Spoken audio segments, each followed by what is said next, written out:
नमस्कार दोस्तों, knowledge universe academy से मैं हूं डॉक्टर आशुतोष मिश्रा और हमारे चैनल में आपका हार्दिक स्वागत है। दोस्तों, मैं आज एक बार पुनः उपस्थित हूं आप सभी के समक्ष 50 अति महत्वपूर्ण प्रश्नों को लेकर, जो कि टीजीटी में, पीजीटी में, वनडे एग्जाम में, आरओ एआरओ सभी एग्जाम के लिए काफ़ी उपयोगी हैं और ये वे क्वेश्चन हैं जो कि बराबर एग्जाम में पूछे जाते हैं। तो दोस्तों, आइए इस वीडियो को हम लोग शुरू करते हैं और बारी बारी से क्वेश्चन को देखते हैं। तो दोस्तों, हमारा जो क्वेश्चन नंबर 1 है वो है, आप देख सकते हैं आपके स्क्रीन पे है, और वो है अंग्रेजी भाषा को भारत में शिक्षा के माध्यम से आरंभ किया गया। किसके द्वारा किया गया था दोस्तों? तो लॉर्ड मैकाले के द्वारा इसका आरंभ किया गया था। ठीक है। और अगला हमारा दोस्तों क्वेश्चन है और वो आपकी स्क्रीन पर इस प्रकार से है, हिंदी का आदि कवि किसे माना जाता है? तो हिंदी का आदि कवि माना जाता है स्वयंभू को। ठीक है, ये आपको पता होना चाहिए। दोस्तों, हमारा अगला क्वेश्चन है और वो आपके स्क्रीन पर इस प्रकार से है, क्वेश्चन नंबर 3, हिंदी का प्रथम उपन्यास कौन सा है? तो वेरी वेरी इंपॉर्टेंट क्वेश्चन, ये कम से कम 20 बार एग्जाम में पूछा गया है।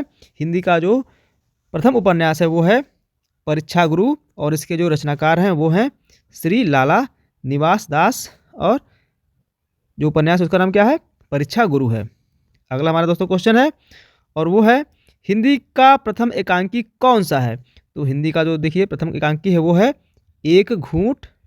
ठीक है, तो ये हमारे हिंदी का प्रथम एकांकी है, उसके रचनाकार जयशंकर प्रसाद है। दोस्तों अगला क्वेश्चन हमारा है क्वेश्चन नंबर 5, वो है, हिंदी का प्रथम पात्र कौन सा है? पत्र, इसमें लिखा हुआ पात्र कौन सा है, लेकिन मान के चलिए आप लोग ये है पत्र। ठीक है, ये पात्र नहीं पत्र है। तो हिंदी का जो प्रथम पत्र है वो है उदंत मार्तंड। ठीक है। अगला क्वेश्चन देखिए, मैं थोड़ा सा जल्दी जल्दी पढ़ा रहा हूँ ताकि आपका क्वेश्चन जल्दी से पूर्ण हो जाए और आपको समझ में जाए, क्योंकि वीडियो लंबा बनाने का कोई मतलब नहीं होता है, क्वेश्चन कवर होना चाहिए आदमी का। ठीक है।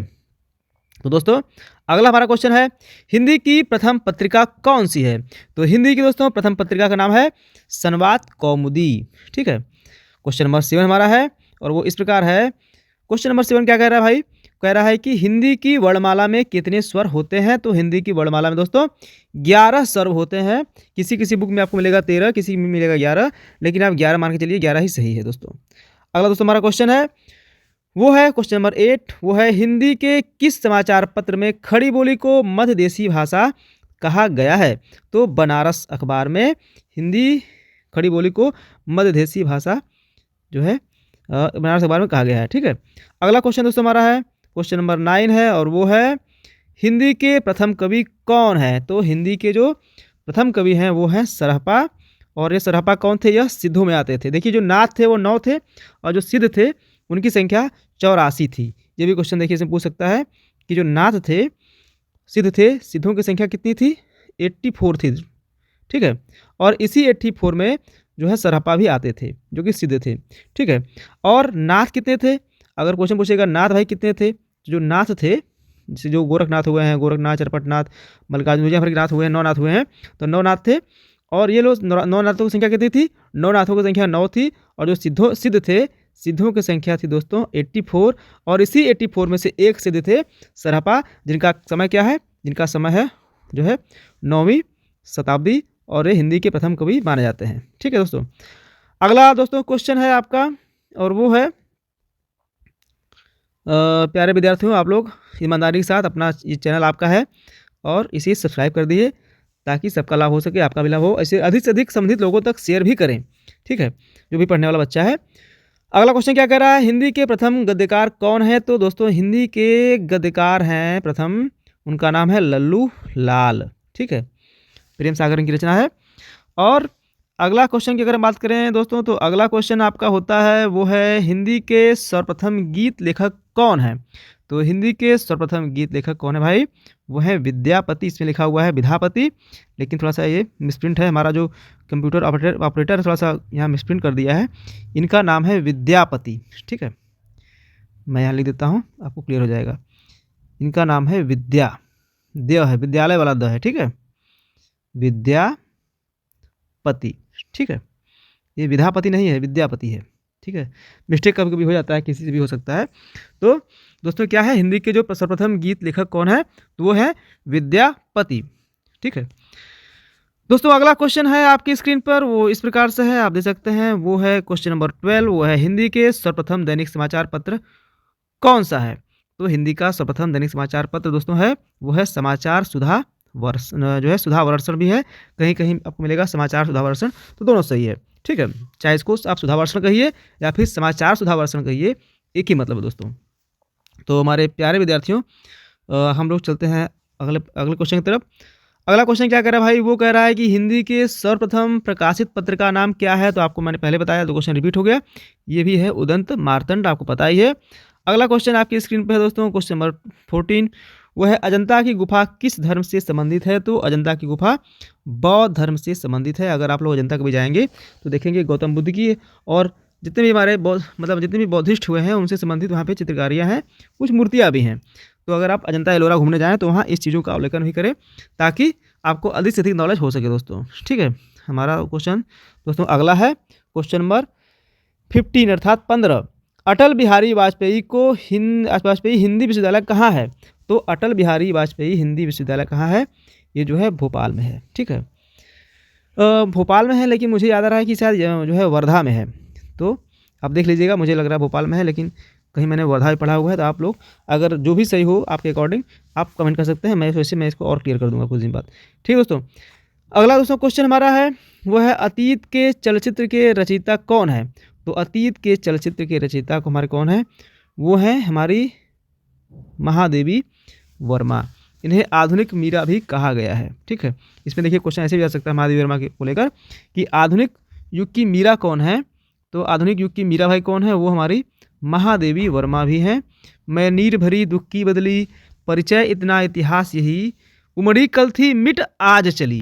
ये भी इनकी एक जो है पंक्तियाँ हैं। गिल्लू इनकी बहुत महत्वपूर्ण रचना है, गिल्लू आप पढ़िएगा, बहुत ही मार्मिक है। उसमें गिलहरी के बारे में बताया गया है।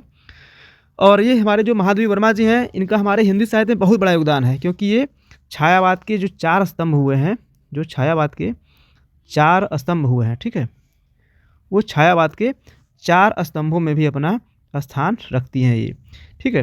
तो छायावाद के जो 4 स्तंभ कौन कौन से हैं?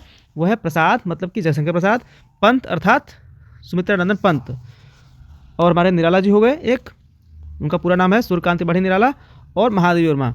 तो ये जो 4 लोग थे, प्रसाद, पंत, निराला और महादेवी वर्मा, उनमें भी इनका महादेवी वर्मा का नाम आता है। तो आपका इस प्रकार से यहाँ पे 2 क्वेश्चन मिल गया। एक क्या, आधुनिक युग की मीरा भी हो गई ये, और दूसरा क्या है कि ये छायावाद के स्तंभों में भी अपना महत्वपूर्ण स्थान रखती हैं। तो दोस्तों अगला हमारा क्वेश्चन है, वो है दोस्तों आपकी स्क्रीन पर आप देख सकते हैं, वो है क्वेश्चन नंबर 17, अपभ्रंश का वाल्मीकि किसे कहा जाता है? तो अपभ्रंश का वाल्मीकि आपको पता ही है, स्वयंभू को कहा जाता है, और ये क्वेश्चन कम से कम कई बार एग्जाम में आ चुका है। दोस्तों अगला क्वेश्चन है आपकी स्क्रीन पर है, वो है क्वेश्चन नंबर 18, अपभ्रंश का भाषा के प्रथम व्याकरणाचार्य कौन थे? तो अपभ्रंश भाषा के प्रथम व्याकरणाचार्य दोस्तों कौन थे? वो थे हेमचंद्र, ठीक है। अगला क्वेश्चन आपकी स्क्रीन पे है, अपभ्रंश में कृष्ण काव्य के प्रणेता कौन है? तो अपभ्रंश में कृष्ण काव्य के जो प्रणेता हैं वो हैं पुष्पदंत दोस्तों, ठीक है। अगला क्वेश्चन हमारा है दोस्तों, और वो आपकी स्क्रीन पे इस प्रकार है, अबला जीवन हाय तुम्हारी यही कहानी, आंचल में है दूध और आंखों में पानी, उपर्युक्त पंक्तियाँ किस काव्य की हैं? ठीक है, तो ये जो है यशोधरा से है, ठीक है। अगला है क्वेश्चन आपका दोस्तों, अभिलेखों का अध्ययन क्या कहलाता है? तो अभिलेखों का जो अध्ययन दोस्तों वो कहलाता है इपिग्राफी, ठीक है। अगला क्वेश्चन है हमारा दोस्तों, वो इस प्रकार से है, अमी हलाहल मद भरे सेत श्याम रतनार, जियत मरत झुकी झुकी परत, जही चितवत एक बार।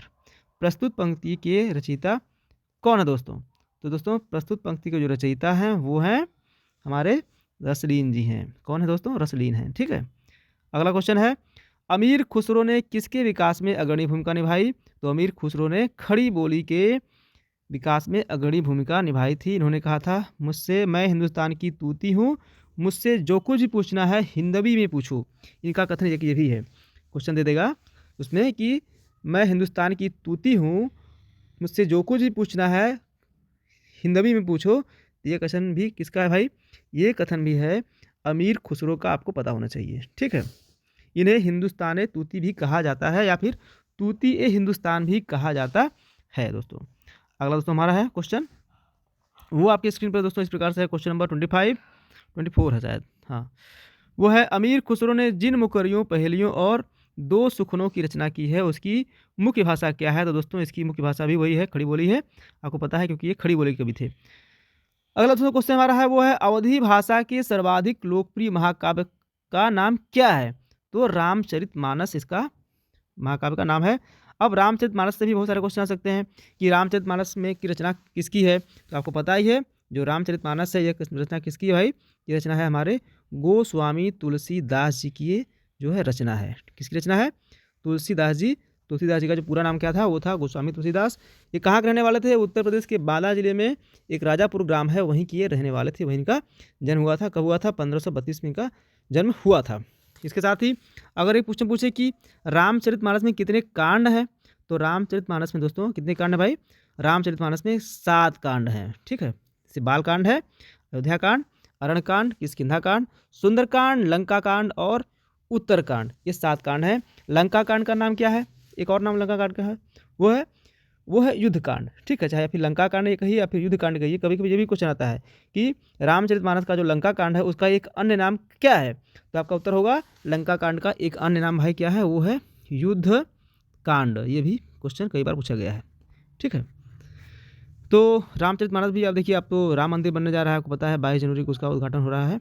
तो भाई वैसे भी भगवान श्री राम इसमें ट्रेंडिंग में है, वो हमेशा हैं, सदियों से हैं, आगे भी रहेंगे।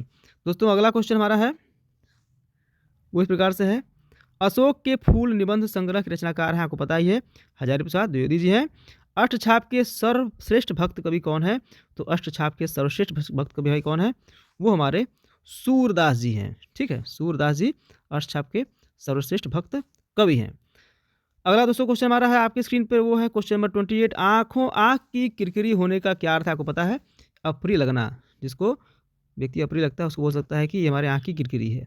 अगला क्वेश्चन है आंसू काव्य के रचनाकार कौन है? तो आंसू के रचनाकार भाई कौन है? वो हमारे जयशंकर प्रसाद जी हैं, आपको पता ही है। ठीक है, आंचलिक रचनाएं किससे संबंधित होती हैं? तो क्षेत्र विशेष से या क्षेत्रीय रचनाओं को आंचलिक रचनाएं कहा गया है या फिर आंचलिक रचनाओं की संज्ञा दी गई है जो कि किसी विशेष क्षेत्र से संबंधित होती है। ठीक है, अगला क्वेश्चन हमारा है वो है आचार्य रामचंद्र शुक्ल ने त्रिवेणी में किन किन 3 महाकवियों की समीक्षाएं प्रस्तुत की हैं?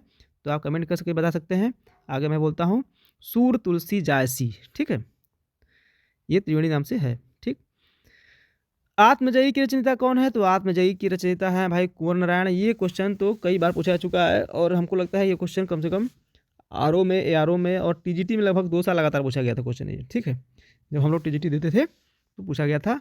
तो आत्मजयी के रचनाकार कौन है भाई? तो आत्मजयी के रचनाकार हैं कुंवर नारायण। ठीक है, अगला दोस्तों क्वेश्चन हमारा है वो है आत्मनिर्भरता निबंध के रचनाकार कौन है? तो आत्मनिर्भरता निबंध के रचनाकार दोस्तों हैं बालकृष्ण भट्ट। बालकृष्ण भट्ट जो है आत्मनिर्भरता निबंध के रचनाकार दोस्तों हैं। तो ये भी क्वेश्चन आपको पता होना चाहिए। अगला क्वेश्चन दोस्तों है क्वेश्चन नंबर 34। आधुनिक मानव के हाल का पूर्वज कौन है? तो क्रो मैगनन मनुष्य। ठीक है, ये क्वेश्चन से आता नहीं है लेकिन इसको आप पढ़ लेंगे तो ठीक ही रहेगा। ठीक है दोस्तों, अगला क्वेश्चन है आपकी स्क्रीन पर, वो है आधुनिक युग की मीरा किसे कहा जाता है? आपको पता ही है आधुनिक युग की मीरा महादेवी वर्मा को कहा जाता है और इन्हें छायावाद के 4 स्तंभों में भी स्थान दिया गया है। मैंने आपको अभी जस्ट पहले बताया था छायावाद के 4 स्तंभ में और कौन कौन से लोग आते हैं? तो प्रसाद आते हैं, पंत आते हैं, निराला आते हैं और हमारी महादेवी वर्मा तो आती ही हैं। ठीक है दोस्तों, तो दोस्तों अगला क्वेश्चन आपकी स्क्रीन पे है वो है आधुनिक युग के चरण कौन है? तो आधुनिक युग के जो चरण है हमारे रामधारी सिंह दिनकर को आधुनिक युग का चरण माना जाता है। तो ये भी क्वेश्चन काफ़ी इंपॉर्टेंट है, उससे कुछ क्वेश्चन कम आया है लेकिन फिर भी इसको आप पढ़ लेंगे, काफ़ी आपके लिए बेनिफिशियल होगा कि आधुनिक युग के चरण कौन है। तो आधुनिक युग के चरण हैं हमारे रामधारी सिंह दिनकर जी, जो कि रहने वाले कहाँ के थे? जो बच्चे बिहार के होंगे उनको पता होगा। तो ये रहने वाले थे बिहार के। बिहार में कहाँ के थे? तो ये बिहार में बेगूसराय के रहने वाले थे। ठीक है, बिहार से बहुत सारी विभूतियाँ उत्पन्न हुई हैं और उन्हीं में हमारे एक रामधारी सिंह दिनकर जी थे और इनकी रचना एक है उर्वशी, वो आप पढ़िएगा, बहुत अच्छी रचना है। ठीक है, तो दोस्तों अगला क्वेश्चन है आपकी स्क्रीन पर है वो इस प्रकार से है, वो है 37। आंध्र प्रदेश की राजकीय भाषा कौन सी है? तो आंध्र प्रदेश की राजकीय भाषा दोस्तों है तेलुगु। ठीक है, अगला क्वेश्चन आपकी स्क्रीन पे है वो इस प्रकार से है, आसमान पर चढ़ाने का अर्थ क्या है? तो अत्यधिक प्रशंसा करना, ठीक है। चाहे चढ़ाना या फिर आसमान में चढ़ाना, मतलब एक ही हो गया, ठीक है। ऐसे लोग कहते हैं ना, अरे को ज़्यादा चढ़ाओ मत, चढ़ेंगे, चढ़ने वाला नहीं है। तो वही चीज़ है, यहाँ पे थोड़ा सा इसको बोल दिया गया, आसमान पर चढ़ाने का अर्थ क्या है। तो वही है अत्यधिक प्रशंसा करना, झूठी प्रशंसा करना, ठीक है। अगला है इतिहास शब्द का शुद्ध विशेषण क्या है, तो ऐतिहासिक है, आपको पता ही है, ये क्वेश्चन भी कई बार पूछा गया है, इसको आप देख लें। ईदगाह के रचनाकार कौन है, ईदगाह के रचनाकार बहुत ही फेमस रचना है हमारे मुंशी प्रेमचंद की। तो आपको पता होना चाहिए ईदगाह के जो रचनाकार हैं हमारे मुंशी प्रेमचंद हैं। और प्रेमचंद कहाँ के रहने वाले थे, तो ये भी बनारस के रहने वाले थे। बनारस में एक स्थान है लमही, ठीक है, जो मेरा घर है इस समय, और लमही जो है वो लगभग हमारे और मुंशी प्रेमचंद के घर में केवल मात्र 2 किलोमीटर का अंतर है, आप समझिए आप। मैं तो वहाँ कई बार जाता रहता हूँ, और जस्ट बगल में हमारे है। तो बनारस में एक स्थान है लमही, लमही के बगल में, लमही में ही का घर है। अब तो बड़ा अच्छा वहाँ बना दिया गया है। तो कभी आप बनारस अगर घूमने आते हैं तो यहाँ आने पर लमही भी आने का प्रयास करें। यह मुश्किल से जो जिला मुख्यालय है वहाँ से 5-6 किलोमीटर के आसपास होगा। तो बिल्कुल आप यहाँ हैं, अगर आप हिंदी साहित्य के विद्यार्थी हैं तो ज़रूर एक बार आके जो मुंशी प्रेमचंद का गांव है लमही, वहाँ ज़रूर आप आएँ, दर्शन करें। बहुत सारे वहाँ चीज़ें आपको देखने को मिलेंगी। दोस्तों अगला क्वेश्चन हमारा है वो है उर्दू किस भाषा का शब्द है, तो उर्दू दोस्तों हमारा है तुर्की भाषा का शब्द है, ठीक है। तुर्की भाषा के शब्द को जो है, जो उर्दू है, ये तुर्की भाषा का शब्द है, ठीक है। अगला क्वेश्चन दोस्तों है वो है एक नार पिया को भानी तन वाको सगरा जो पानी, यह पंक्ति किस भाषा की है, तो यह पंक्ति जो है ब्रज भाषा की है। एक भारतीय आत्मा किसे कहा जाता है, वेरी वेरी इंपॉर्टेंट क्वेश्चन, एक भारतीय आत्मा कहा जाता है माखनलाल चतुर्वेदी जी को, ठीक है। इनकी एक बहुत ही महत्वपूर्ण रचना हुई है जिसका नाम है पुष्प की अभिलाषा, ठीक है। पुष्प की अभिलाषा इनकी एक बहुत महत्वपूर्ण रचना हुई है, और वही इनकी रचना इनके प्रसिद्धि का आधार है। क्या है, पुष्प की अभिलाषा।